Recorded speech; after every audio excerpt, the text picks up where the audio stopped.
Good morning, Steve from the Worley Bugger here.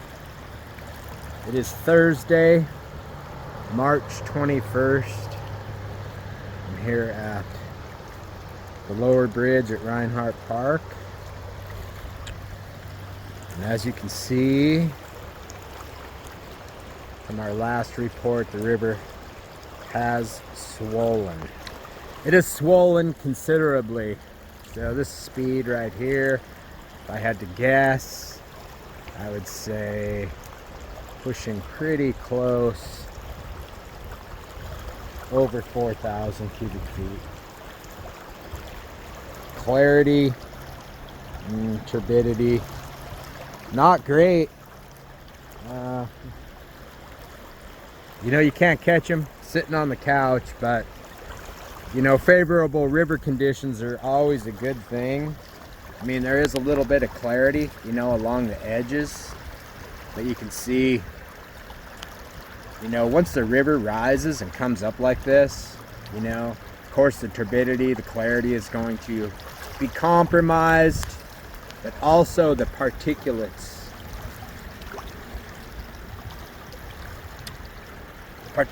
in the water increase tenfold. So just a lot for, you know, a fish to look at and determine, you know, what is food.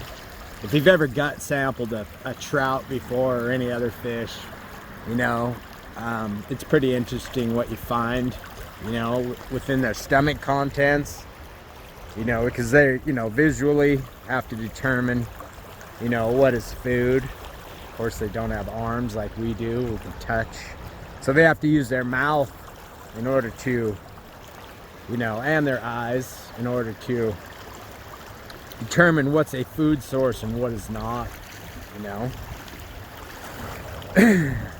So when they have a lot of particulates in the water, you know, they can, you know, sample a lot of different things. But yeah, river conditions not favorable, really. At least in this section of the river below the Teanaway. The Teanaway has increased, and what has done this? Warm weather, almost 80 degrees. So this is not reservoir releases of water. So the Bureau of Reclamation has gotten extremely lucky this year, especially with the mild winter that we had. The reservoirs have just saved us tenfold again. And it's, you know, I'm always kind of bewildered, you know, when some of our other sister states around us with superb trout fishing, Montana, Idaho, why they're not looking at reservoirs, you know, to store water. A lot of misconceptions about it. You know, people think dams, and a reservoir is not really a dam. It's, you know, it's a collection of water. And there's actually some consideration here. The county right now is in a land trust holding now, acquiring the old Stuart Anderson property. Those that you don't know, Stuart Anderson from kind of the famous Black Angus restaurants, started here in Ellensburg. Well, I shouldn't say, I don't know if they started here, but they were here for a long time with a ranch, and then it was sold off to a private group, but now the county has acquired that property, and there's consideration of putting another reservoir in that particular area to capture water that is coming out of the Teanaway in the spring. So somebody's thinking within the government. Yay. So if that happens, you know, we'll have another source of water, you know, in drought years. So just a, you know, very smart thing in my opinion, you know, to consider, especially in a lot of other trout fisheries. It's, you know, where we have farming as a major, you know, agricultural resource, you know, like we do here in central Washington. They're drawing lots of water from the river. So it just has to be, you know, done intelligently, and so there's enough water for for fish, enough water for existence of people, and of course for the farmers and ranchers. So if you are wanting to fish, you know, probably your best bet is, you know, to stay, you know, above the Teanaway, and Aron's going to chime in here and give us a report on what is going on there and what you're looking at. But here, you know, speeds and clarity are definitely compromised and going to be that way, you know, for a few more days. Good afternoon, everyone. Aron here from the Worley Bugger Fly Company, bringing you your weekly fishing report, riverside from the Yakima River. Flows have come up. Just got through about 5 days of 70+ degree weather. So if you've looked on the flow charts, everything has come way up.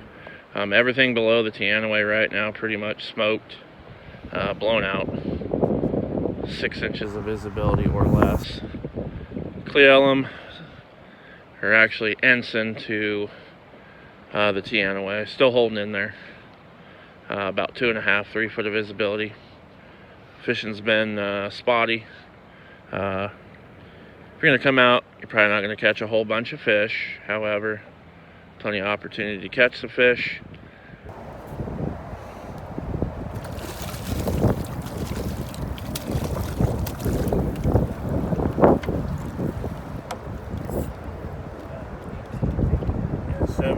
Get your worms and your stones out. Good time to be utilizing those. Squalls are just kind of starting to get booming. Right before this bump in the water, they will resume once the river starts coming down. Other than that, not a whole lot to report. Blue-wing squallas out there in the near future. Salmon flies, March browns. Those are kind of the next bugs that we're going to see. Streamer fishing probably pretty decent right now. Anyhow, have a great week out there. Hope to see y'all out here. Tight lines.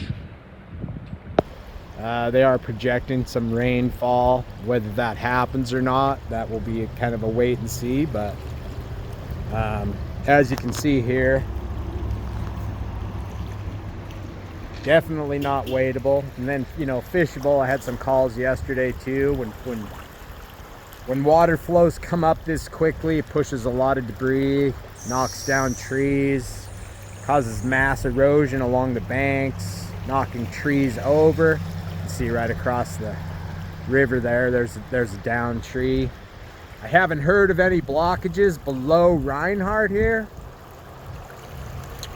but heads up, you know, for the next, you know, week and a half as you're floating, you know. It's amazing how stuff, you know, it gets pushed up against banks or against other debris during high water events, and then once the water drops, those logs and other structures will come loose and, you know, and create a blockage. So don't always think that it's during high water when it happens. Sometimes it happens, you know, on the receding end of things as well. So of course, the, you know, the squalla thing's going. March browns are beginning, blue wings. So those are going to be our 3 main bugs over the next several weeks. There's even been a few sprouting caddis, you know, on those warm days. You know, it's not uncommon in April or March to see caddis bust loose, you know, in 80-degree temperatures, 75. So, but the 3 major insects are going to be squallas, March browns, blue wings.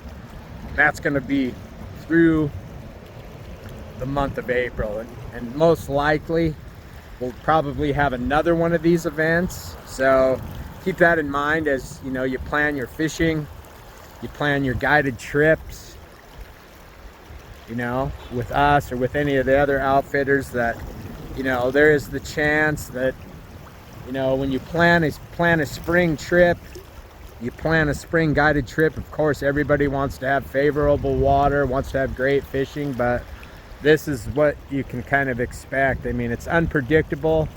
And of course, us as outfitters, we can't predict what's going to happen Mother Nature. So if it does happen, you know, we'll have to postpone if river conditions are unfavorable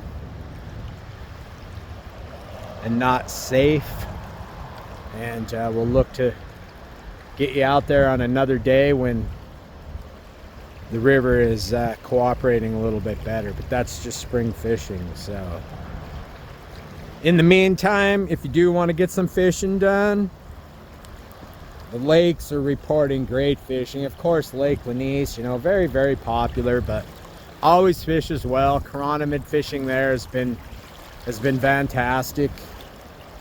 We get lots and lots of lake fishermen that come into the shop, and about the only one that I've heard that has not been fishing well is Lake Lenore, and that is already turned over. So kind of a weird spring we got going here, where that's usually an event that happens in April, but happened early at Lake Lenore this year.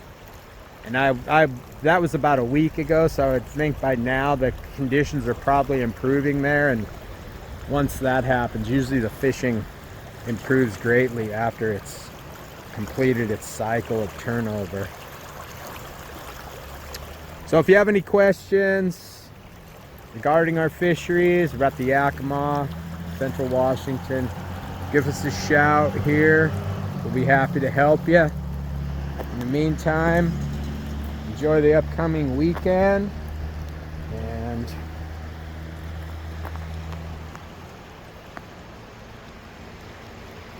enjoy your planned fishing.